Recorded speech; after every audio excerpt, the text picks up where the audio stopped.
Admiral Zephyr Blackstone stood on the bridge of the UNSS Harbinger, his weathered face illuminated by the flickering holographic displays. The massive warship, a testament to humanity's technological prowess, hung in geosynchronous orbit above what remained of New Delhi. Below, the scarred surface of Earth bore witness to centuries of conflict that had nearly torn humanity apart. But now, as Zephyr gazed at the approaching alien armada, he knew that all of Earth's past squabbles paled in comparison to the threat they faced today. "Status report," he barked, his voice carrying the weight of countless battles. "Lieutenant Commander Asher Frost, a young officer with a shock of white hair, responded crisply, "Sir. The Krix fleet has breached the outer defense perimeter. They'll be in weapons range in approximately 17 minutes. Zephyr nodded, his steel-gray eyes narrowing.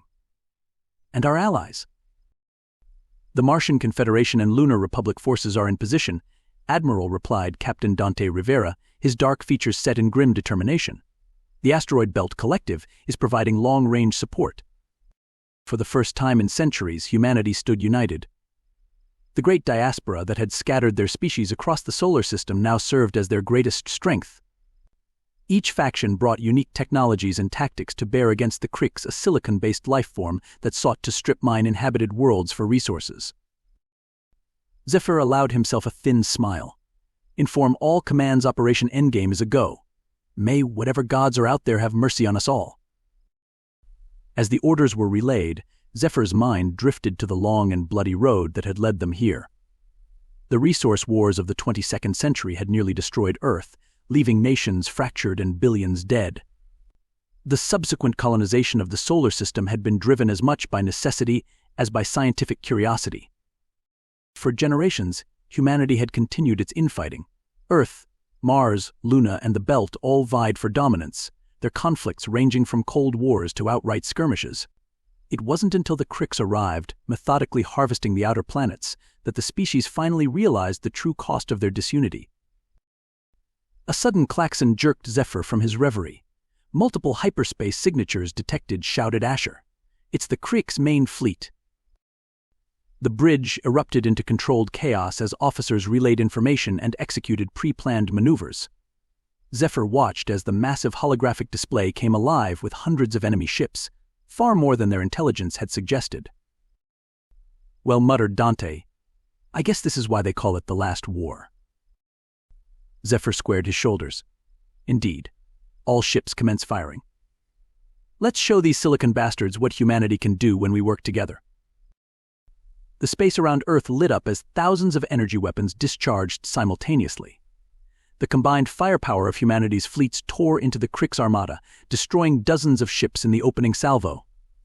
But the aliens pressed on, their hive-mind coordination allowing them to adapt quickly to the onslaught. As the battle raged, Zephyr coordinated with his counterparts across the system. Admiral Yuki Tanaka of the Lunar Republic provided precision strikes from mass drivers on the Moon's surface. General Ikon Okafor of the Martian Confederation deployed swarms of AI-driven fighter drones that harried the Krix fleet's flanks. Captain Arya Novak of the Asteroid Belt Collective used the rocky terrain of the belt to launch devastating ambushes. Hours passed, and the tide of battle ebbed and flowed. The Krix's superior numbers began to tell, and one by one, human ships winked out of existence on the tactical display. Zephyr gritted his teeth as he watched brave men and women sacrifice themselves to buy time for the civilians evacuating to hardened bunkers planetside. "Sir," Asher called out, his voice strained, "we've lost contact with the Martian Third Fleet. The Krix are pushing towards Mars." Zephyr cursed under his breath. The plan was falling apart. They needed something, anything, to turn the tide. As if in answer to his silent plea, a comm channel crackled to life. "This is Dr. Orion Vega of Titan Base," came a breathless voice. "We've done it. Project Prometheus is ready." A hushed silence fell over the bridge. Project Prometheus, the top-secret weapon that scientists across the solar system had been working on for years. It was a long shot, based on reverse-engineered Krix technology, but it was their last hope. "Patch him through to all commands," Zephyr ordered. "Dr. Vega, you have the floor." The scientist's hologram appeared on the bridge, his excitement palpable despite the grainy transmission. Admirals, generals, we've cracked the Crick's hive mind frequency. Project Prometheus can disrupt their entire network, but we need to get close within the orbit of Venus. Zephyr exchanged glances with Dante and Asher. They all knew what this meant. Someone would have to punch through the Crick's lines and deliver the weapon, likely a suicide mission. "I'll do it," Zephyr said quietly. "The Harbinger has the best chance of making it through." Protests erupted from his officers, but Zephyr silenced them with a raised hand. "This isn't up for debate. Prepare to execute Operation Trojan Horse." The next hour was a blur of activity as the human fleets repositioned to create a gap in the Crick's lines. The Harbinger, escorted by the remnants of Earth's most elite squadrons, charged into the breach. Zephyr stood at the helm, personally guiding his ship through a maelstrom of enemy fire. Alarms blared as the Harbinger took hit after hit. Decks were breached, crew members were lost, but still they pressed on. As they approached the optimal firing position, Zephyr looked around at his bridge crew, at Asher's determined face, at Dante's unwavering resolve. "It's been an honor," he said simply, with a nod to Dr. Vega's hologram. Zephyr gave the order. "Activate Project Prometheus." A pulse of energy, invisible to the naked eye, erupted from the Harbinger. For a moment, nothing seemed to happen. Then, like puppets with their strings cut, the Crick's ships began to drift. Their coordinated movements devolved into chaos as the hive-mind link was severed. "It worked," breathed Asher, disbelief and hope warring in his voice. Zephyr allowed himself a moment of elation before snapping back into action. "All fleets, this is Admiral Blackstone. The enemy is in disarray. Press the attack. Show no mercy." What followed was not a battle, but a rout. Without their hive mind to coordinate them, the Cricks were easy prey for the human forces. Ships that had been on the verge of defeat found new strength, tearing into their confused opponents with a vengeance born of desperation.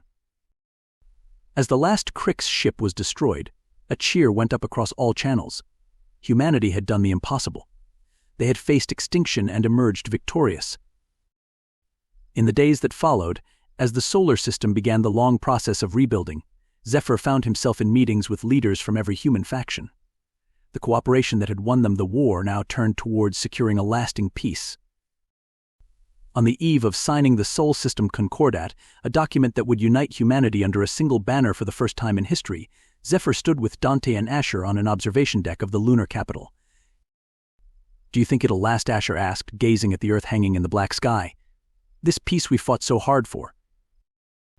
Dante chuckled. "Who knows? We humans have a talent for finding things to argue about." Zephyr placed a hand on each of their shoulders. "It'll last if we make it last. The Cricks are gone, but they've left us with something precious, the knowledge that we're stronger together than we ever were apart." As they watched, ships from every corner of the solar system converged on Luna for the signing ceremony. Each vessel, once a potential enemy, now represented a partner in their shared future. Zephyr smiled, feeling the weight of centuries lift from his shoulders. "The last war is won, gentlemen. Now the real work begins." The three men stood in comfortable silence, bearing witness to the dawn of a new era for humanity. The stars beckoned, and for the first time in their turbulent history, humans would reach for them not as divided factions, but as one united species.